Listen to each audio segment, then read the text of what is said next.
Welcome to today's show. Today I am here with Lindsay Tague. Lindsay is a personal brand strategist who helps visionary women create powerful personal brands to skyrocket their impact and income. And hi, Lindsay. Thank you for being here today. Thank you for having me, Mala. I'm so excited to be here and chat with you. Yeah, me too. And how did I go with that intro? Is there anything you'd like to add? Um, sure. Not everyone knows what a personal brand is, or they kind of know what it is. So I typically will, I figured throughout our conversation I would talk a little bit more about that. But, Sure. I specifically work with visionary women, so women in leadership, entrepreneurial women, I help them rise above the digital noise to create a powerful brand, to, like you said, skyrocket their impact and income. And, I essentially went through this journey myself about 2 to 3 years ago when I first started in entrepreneurship. So I am very passionate about it. I'm passionate about helping women overcome what's holding them back to really step into their truth, speak their truth, tell their story, and share their message, specifically in the online space. So Mm. that's kind of where my niche lies. And I'm just, like I said, I'm very passionate about it. So Yeah, amazing. And how did you get here to where you are today? sure. So I spent I spent over a decade in being employed. So I was, I consider myself a multi-passionate entrepreneur.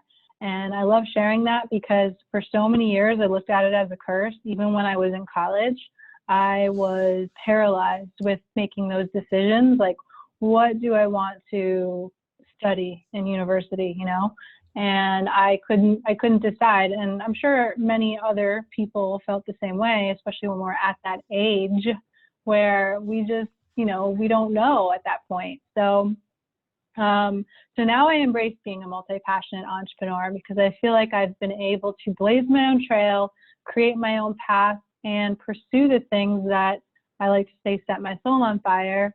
And it's always multiple things. I love having my hands in multiple projects.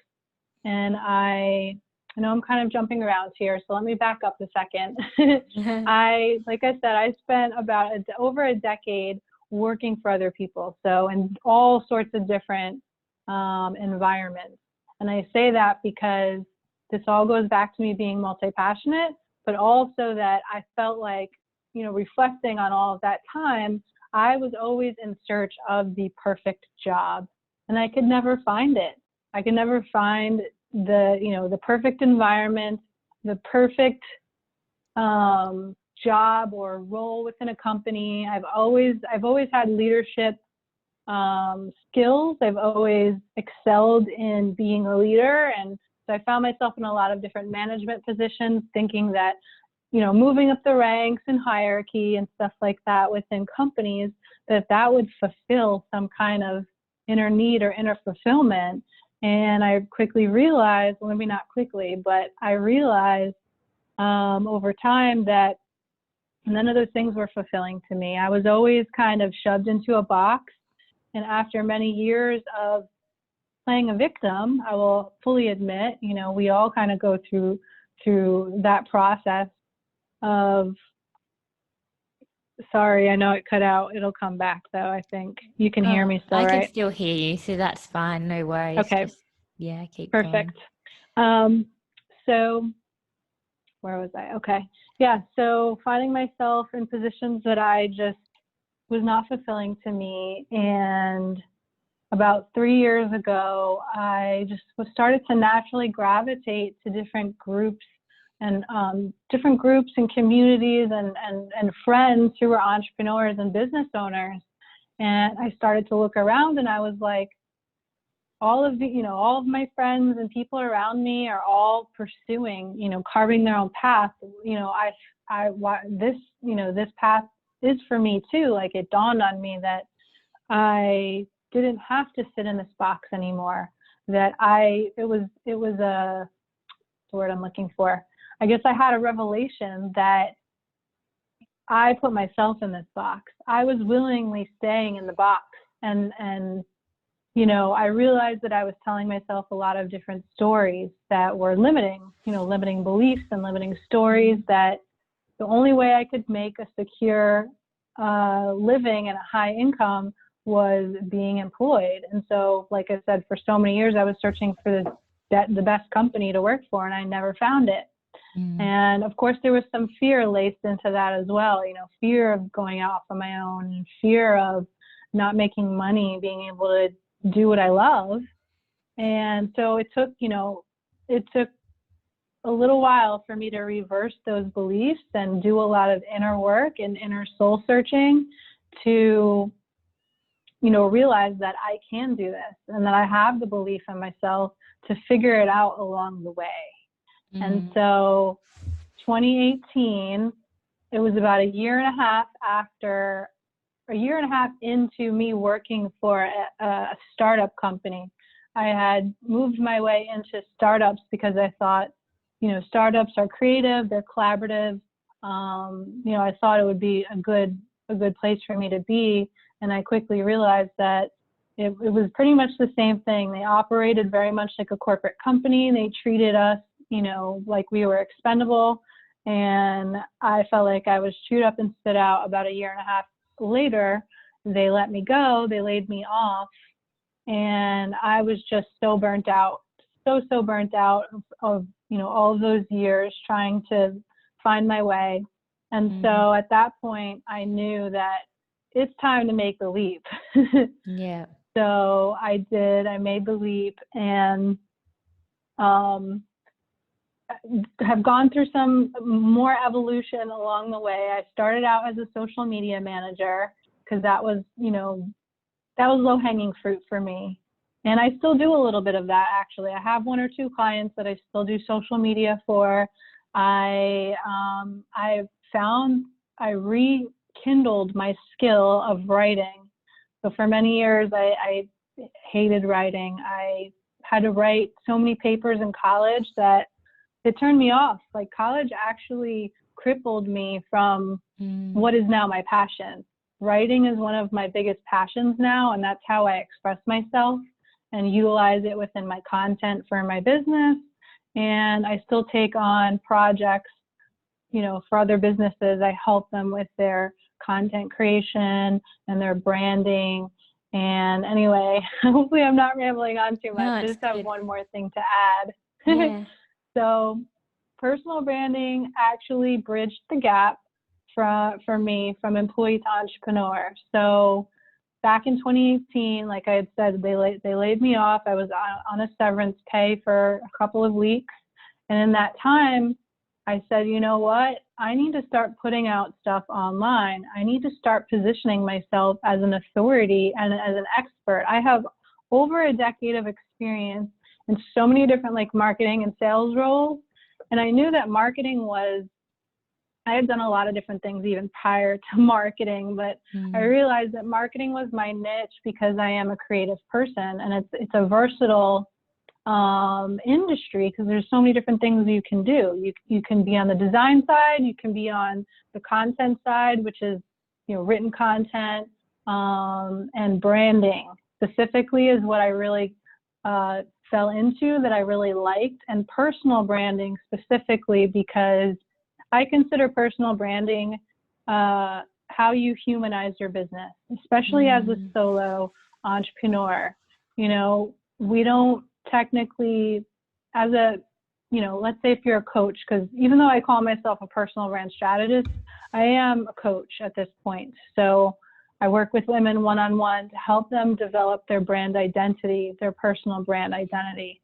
So we dive into core values, you know, what is your mission? What, you know, and refining that, you know, because everyone probably feels like they have a mission to some degree, like they know that they want to help people, but maybe they don't know exactly who, and they don't know what it is that the results that they want to help provide, or the transformation that they want to help them achieve.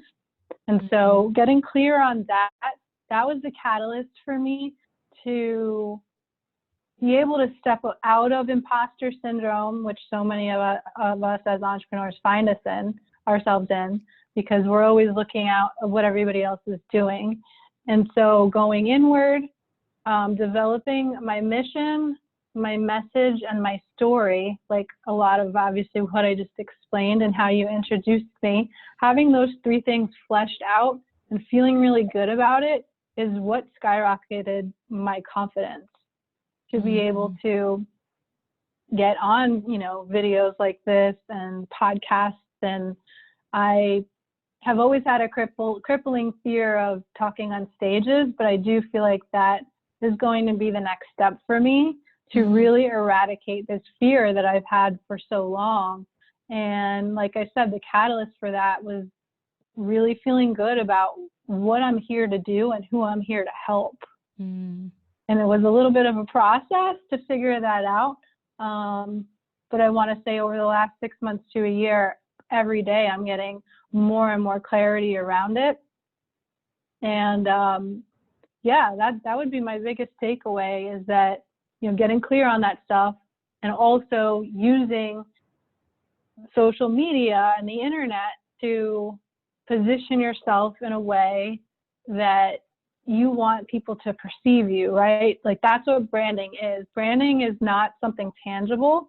It is the perception in a consumer's mind of you. So obviously branding started out with companies. Like when you think of Nike and Coca-Cola, they have these iconic brands, because they've been around for so long, but the way that they've developed themselves as a brand is by consistently putting themselves out there in the public eye, so that over so many years, people start to associate, Nike with the check symbol and just do it as their phrase. So now we can take that, the most amazing thing about where we are today is that we can take that and apply it to a personal brand. And so that's what I started to do over the last year or so. And I've been able to position myself as an authority in my industry. And as a result, get on podcasts like this with you and, grow my network, get clients, grow my business. I mean, the opportunities are endless. Amazing. So tell me about your process and how you help clients figure out what their brand is. Sure. So my program essentially, and I'm still fine tuning it. So I will, for full transparency, I only pivoted into coaching and working with women one-on-one at the beginning of this year. Prior to that, I was working mainly with small businesses, like I was saying, social media and branding and strategy for small businesses. And then my passion, pivoted. I pivoted and said, I don't really want to work with small businesses anymore. I really want to work one-on-one with women to help them build powerful personal brands like I did for myself. And so the program that I'm putting together is going to be, I call it a powerful container, because that's really what I want it to be, to help women, what really were the stumbling blocks for me, and I know for so many other women out there, is information overload. Looking at it, downloading all the freebies, like reading all of the information that's out there and not knowing how to apply it, just feeling inundated with all this information. Imposter syndrome is another huge one. Perfectionism, not starting because you feel like you're paralyzed with feeling like it has to be perfect when it doesn't. So helping women through that. So there's the first phase of my program is going to involve a lot of this mindset work and helping them overcome some of those limiting beliefs and things that are holding them back. And then once it's an ongoing process, obviously, but to at least get to the root of where they might be struggling in those areas, and then provide some tools and resources to help them overcome that. And then we move into the next phase, which is really diving into the brand strategy, their brand identity, what do they want to be known for? What, at this stage, I would say the women that I want to work with aren't brand new entrepreneurs. They actually have a business already, but maybe they're in like year 1 or 2. They have a couple of clients that they got as referrals and like people in their network, but they really want to expand and obviously get their name out there to not only just get more clients, but also create a name for themselves, land public relations opportunities such as podcasts and speaking on stages, maybe even writing a book.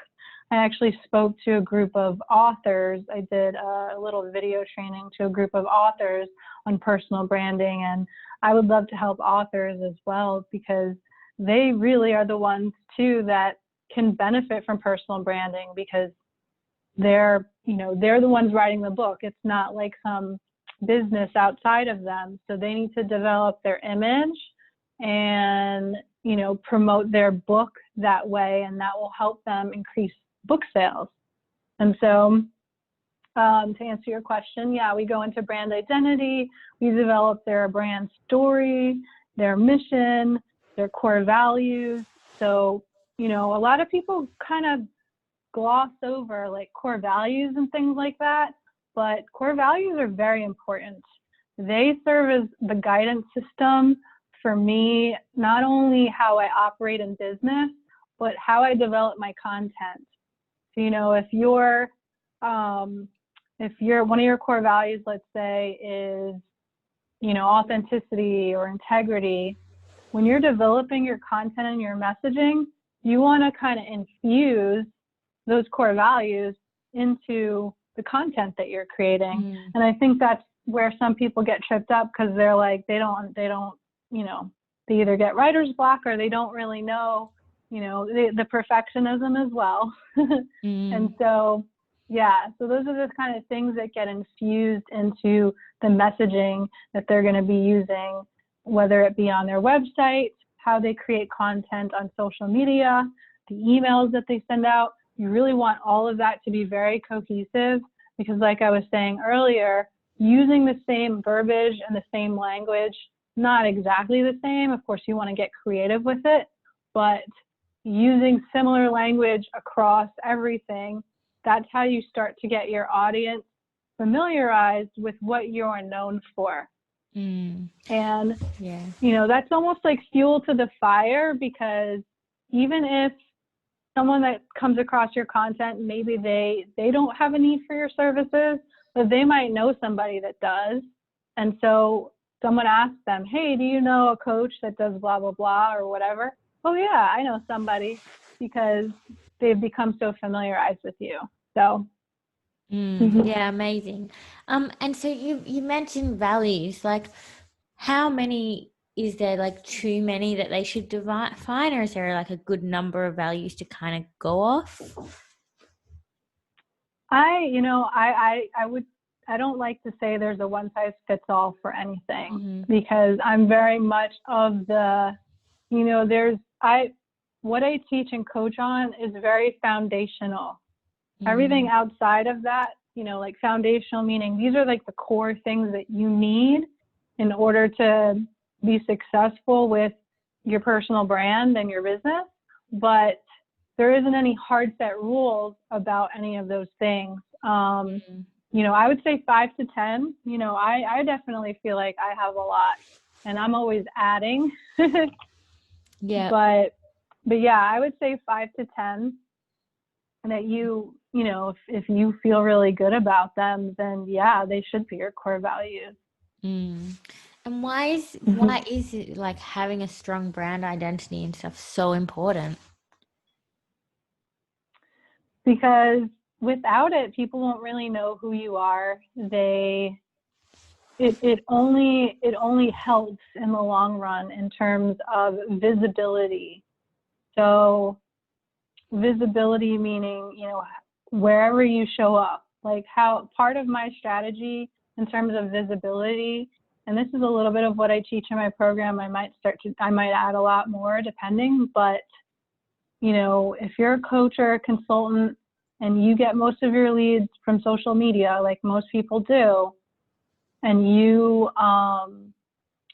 you know, you go into a Facebook group or you start to have conversations with people in Messenger, if that person that you're talking to goes to your page and they can't decipher like what you do, who you are, and like they can't figure that out in like 5 to 10 seconds, you're going to miss out on a lot of opportunities.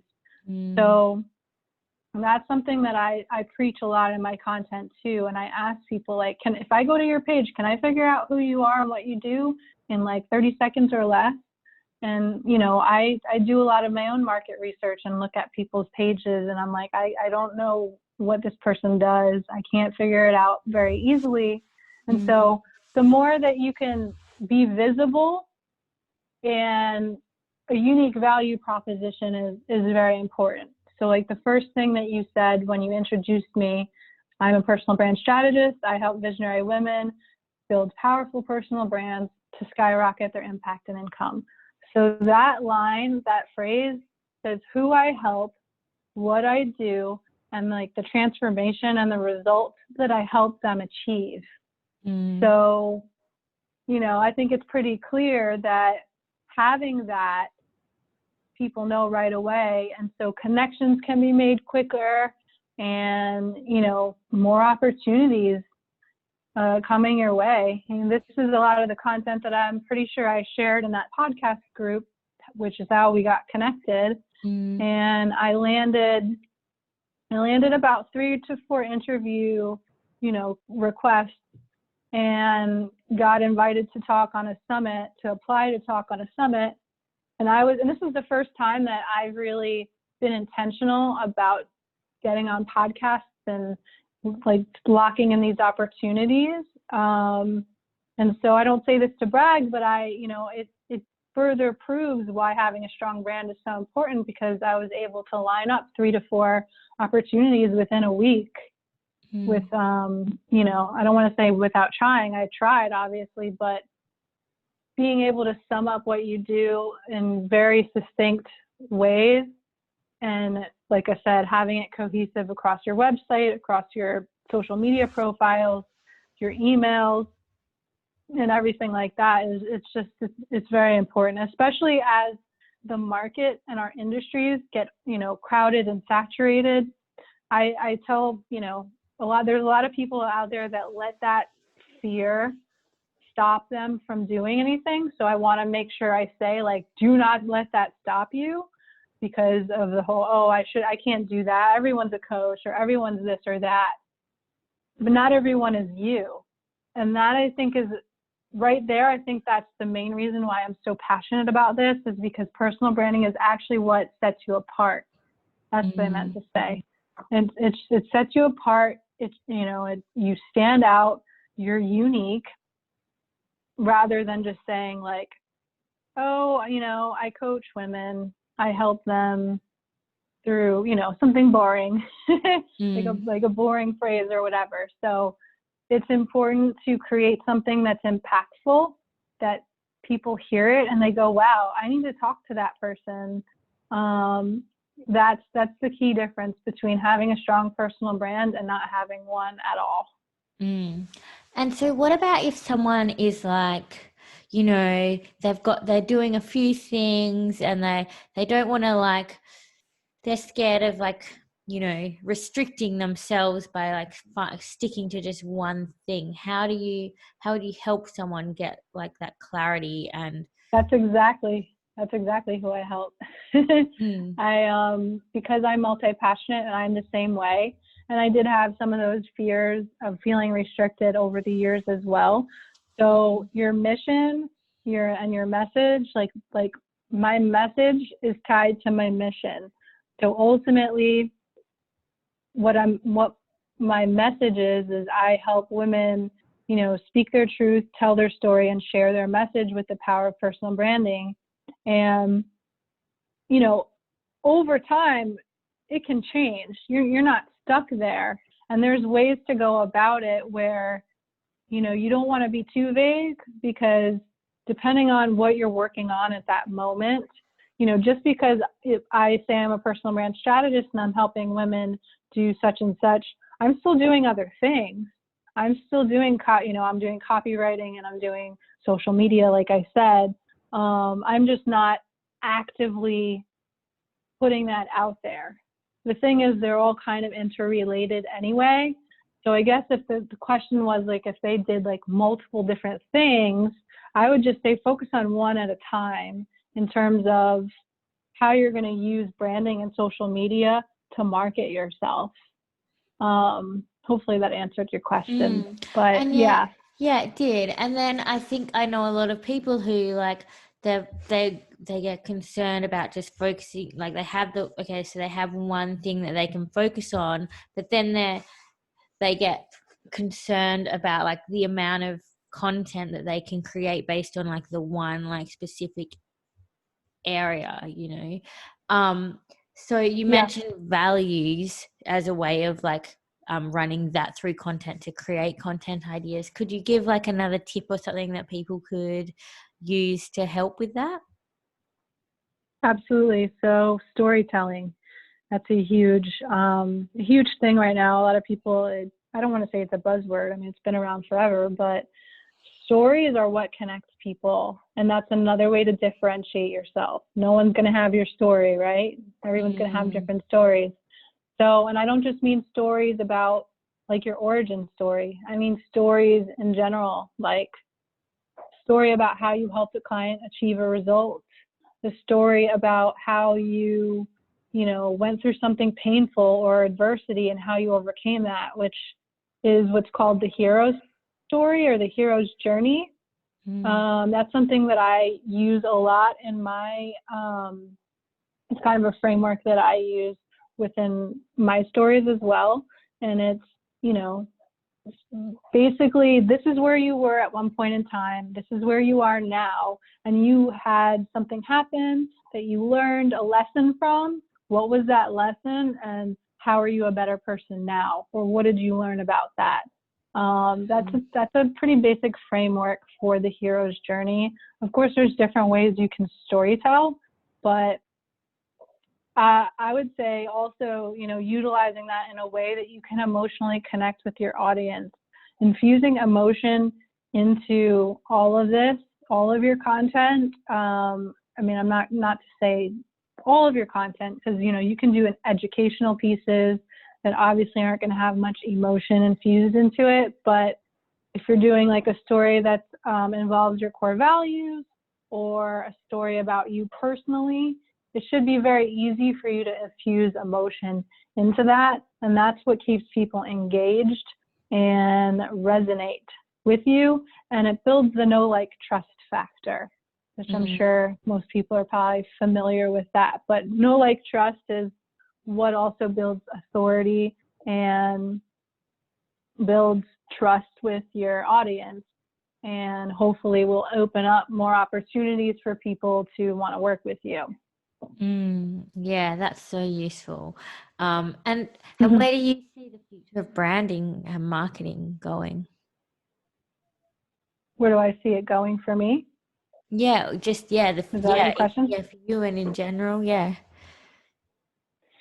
So like I said, I am multi-passionate as well. So I definitely, there's a lot of running themes here in this conversation. I want to write a book.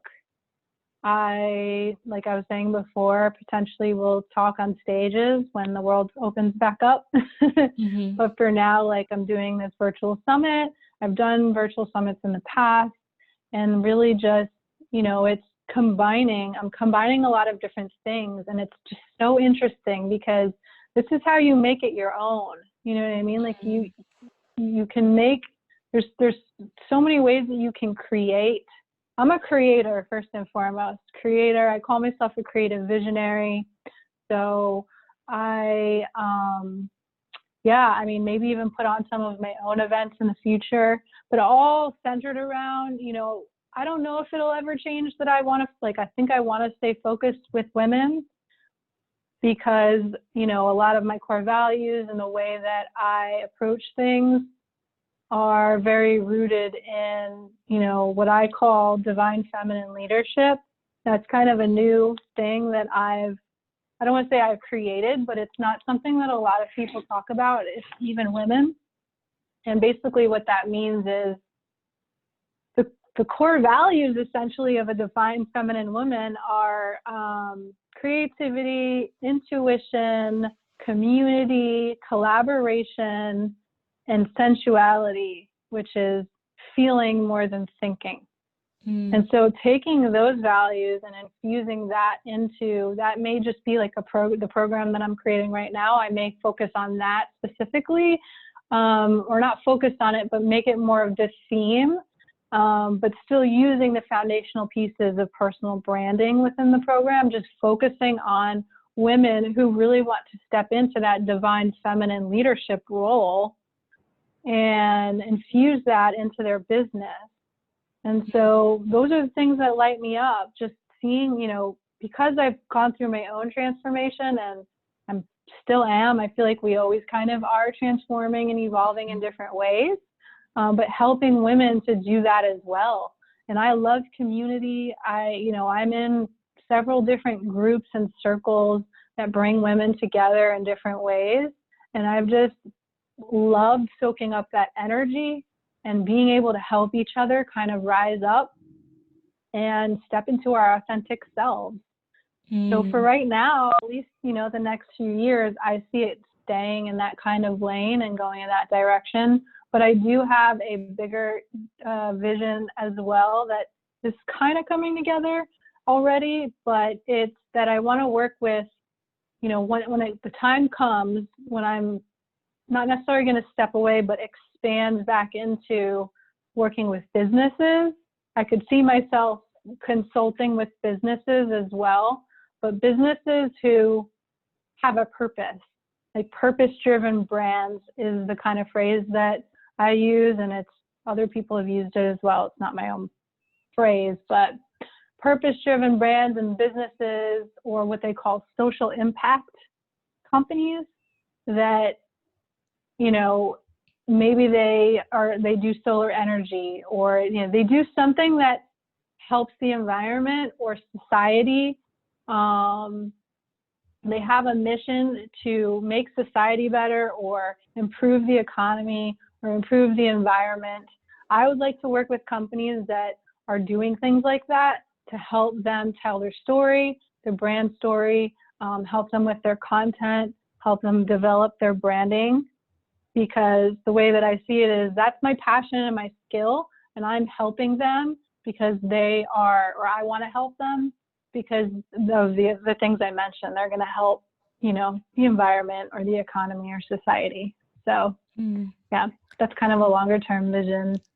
Yeah, amazing. Mm-hmm. And so what does elevating your life and soul mean to you? Elevating my life and soul, it's pretty much, you know, the journey that I've been on the last couple of years as I've, you know, stepped out of that box that I allowed myself to stay in for so many years, and stepping into the role of, or stepping into a position of where I feel I'm pursuing what sets my soul on fire. And so, yeah, elevating my life and soul means just that, and exactly what I'm doing right now. Yeah, amazing. And is there any final thoughts or anything that you'd like to share before I get you to share how people can connect with you? Sure. Just that, I guess I would say, you know, fears are normal. Fears will always come up, and they will come up fiercely the more that you pursue, you know, what sets your soul on fire, and start listening to those intuitive nudges bubbling up, because that was what was happening for me that I ignored for so long. And just know that if you have a dream and you have, you know, something that's bubbling up inside of you that wants you to pursue more, just, you know, do it, and don't think so much about the how, but, you know, just start taking a step each day to achieve that. Yeah, so true, isn't it? It's so true. Like, Mhm. and I know the more I get into my journey, the more fear rises, the more things come up, but you just keep going always. It's so important. New levels, new devil. Yeah. Yeah, yeah, I I love mean, that phrase. Mm, putting yourself out there, I feel like is really the first major step to like breaking down those barriers. It was for me anyway. I was really mm, scared in the beginning of like putting myself out there. I felt good about like I was able to write, with my storytelling and putting my content out there. Writing for me comes natural, so that wasn't so scary. But putting myself on video, getting vulnerable and sharing that on video, mm, or creating my first package and program and putting it out there and being worried that I'm not going to get any responses or, be ignored or rejected. That all those fears are normal, but it's just getting skin, and that's how you get skin in the game. And mm. then over time, like I'll say, like knowing what I know now, like I would never choose another path other than entrepreneurship because it will make you into the best person that you can be. Mm. Yeah, it will. So true. And so how can people connect with you and what do you offer out there? Sure. So like I've been saying, I offer one-to-one coaching with women that are ready to step into that leadership role, that want to get their mission and their message out there. And so you can connect with me through social media, of course. I don't know if you have the ability to put links, Mala, Yeah, I but that can do might be the that. easiest way. Yeah. Yeah. So everything's under my name because that's how I roll with personal branding. The only thing that will change over time is as I put more programs out there, they'll obviously be called different things, but I can always be found under my name. Amazing. Well, I will definitely link to the show notes with all your details. So that will be awesome. So thank you so much for being here today. It's been a great chat and so many useful tips for people, which is really, I love being able to share that. So yeah, thank you. I really appreciate you being here today. Thank you for having me. It was a great conversation.